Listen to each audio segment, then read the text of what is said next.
Hi, thank you for joining us at U-Inc. My name is Rhea Kripe, and I'm here with you today, as I am every week, to help build the most important brand in your life, which is you. And when we talk about building, we use tools, and the same goes for building our brand. These wellness tools will help elevate your emotional intelligence and help to lead you in a more positive, successful direction in life and in business. Some of these tools you will use to build a bridge with today, and some you will save for when you may need to widen this bridge. This week's tool is relationship and how to make those connections at home, work, and play once I've demonstrated to you that this is a great tool for your brand.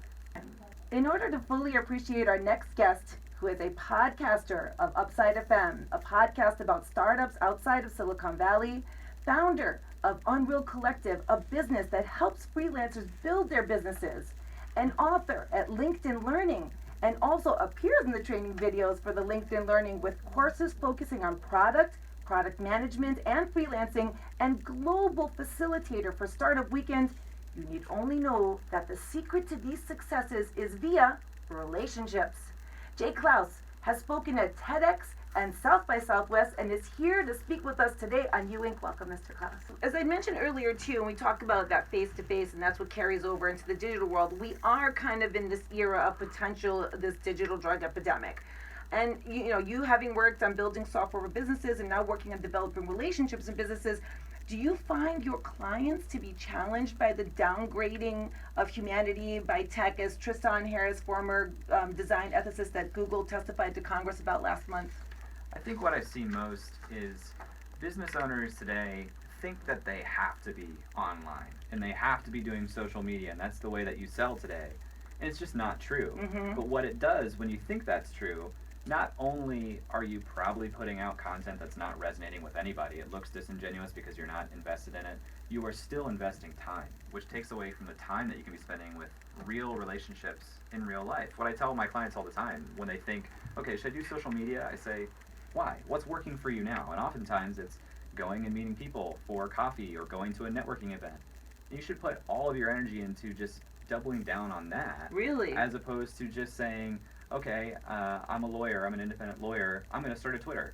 You're probably not going to get clients from Twitter. Right, that's true. But if you talk to your other clients and say, who else should I be talking to? And they introduce you and you have a human connection with somebody, it's a lot easier for you to tease out of conversation what kind of needs they have, how you can help them, and start to form a business relationship when you've already set the groundwork of a personal relationship. If you look in terms of digital communication, it's very one way. It's a bunch of people mostly shouting at each other. And if other people are listening, that's great. And sometimes they engage with you, and that's great too. But you have to be putting out a message that invites that. And if you're not interested in doing that work, it's not going to come across that way. And people are not going to engage, and you're just wasting your time. So you don't, when people come to you, and they come to you to learn how to build those relationships with those clients and meeting with them, you do advise them not to do social media?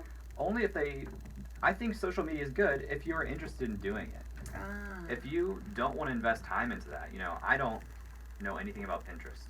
Right, me neither. If I was good at Pinterest, I might be, forming some sort of business relationships and selling something on Pinterest. Right. But because I don't know it, because I'm not interested in learning it, and because I'm not interested in putting time into it, even if I tried, it's not going to bear results because it comes through disingenuous. Right. Snapchat's like that for me too. It's like, I don't do it. Totally. Yeah. For most client-based businesses, it's still very much run on people. And I tell people, I say, remember this acronym, eyes and ears.